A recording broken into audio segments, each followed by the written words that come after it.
Okay, so let's do just a quick lesson on what I'm looking at here when I'm looking at my switchgrass plots. So this here is the seed head of established switch. And that's really beat up after a full winter, full spring. We've only had 4 rains now on it, but you can see that this switch, this established stuff, 3 years old, has definitely set itself apart. You can see the clumps here throughout this field.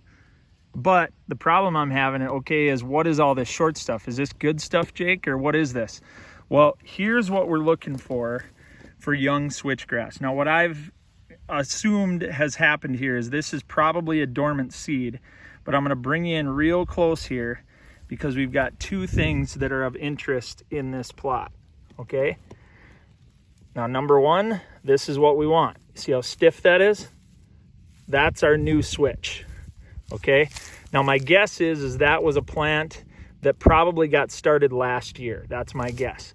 But look here, this is our nemesis. Right beside it, you see that fleshy red garbage? That is foxtail, and we don't like that. Well, how do I know it's foxtail, Jake? Well, you kind of just have to get to know what you had in the previous year, but you can see right here, there's that seed head. That's kind of the telltale. And foxtail, the bugger about it is it's not up yet when we hit this stuff early season with Roundup to kill our cool season perennials. So I'm hitting this with Roundup. Switchgrass is not Roundup ready, guys. Don't round up your switchgrass any old time. But in the early spring, before it's going yet, which is why you need to be able to identify those clumps right there, before it's going, before it's green, you can hit your plot with Roundup. In Minnesota, that's usually mid-May. And then you're killing a whole bunch of that early season flush, the junk you don't really need in here. But then the problem with foxtail, here's another good one that really shows it to you. That red fleshy business. See right there. Junk, garbage.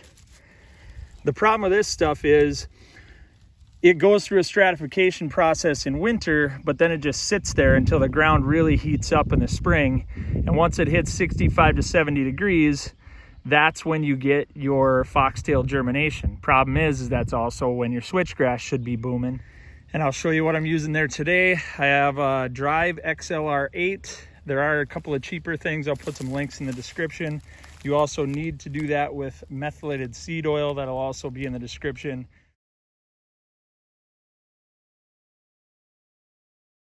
So I'm gonna hit about half this plot and then we'll wait about a week and I'll come back and show you guys the updated status of this foxtail and crabgrass that's coming in here.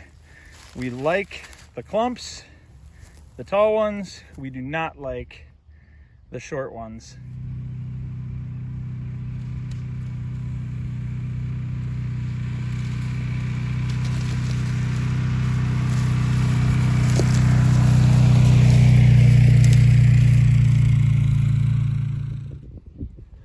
All right, guys, back here 8 days later, after applying quinclorac and methylated seed oil.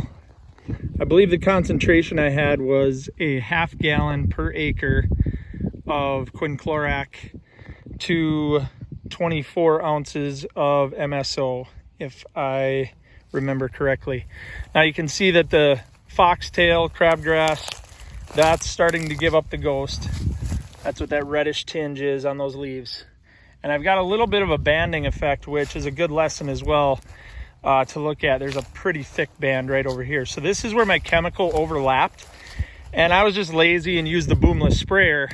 So if I come over here to where the tire tracks are, right there, you can see that on both sides of the tire tracks, we've got one here and then one over here. That's where my chemical overlapped. And when you use a boomless sprayer, you have really large droplets on the outside edge of the pattern. And what happens is you can accidentally end up applying much more chemical than you actually need, or in some cases want, because, you know, if you're doing stuff like stinger for thistle and things like that, it definitely matters what you're putting down and where. With glyphosate, typically does not. But this is definitely a case where if I had it to do over again, I would use my boom sprayer. I have one that attaches into the hitch, and then I just have a valve that opens up the line to that. So I'll put the link to to that sprayer in the description, and you guys can get that if you want.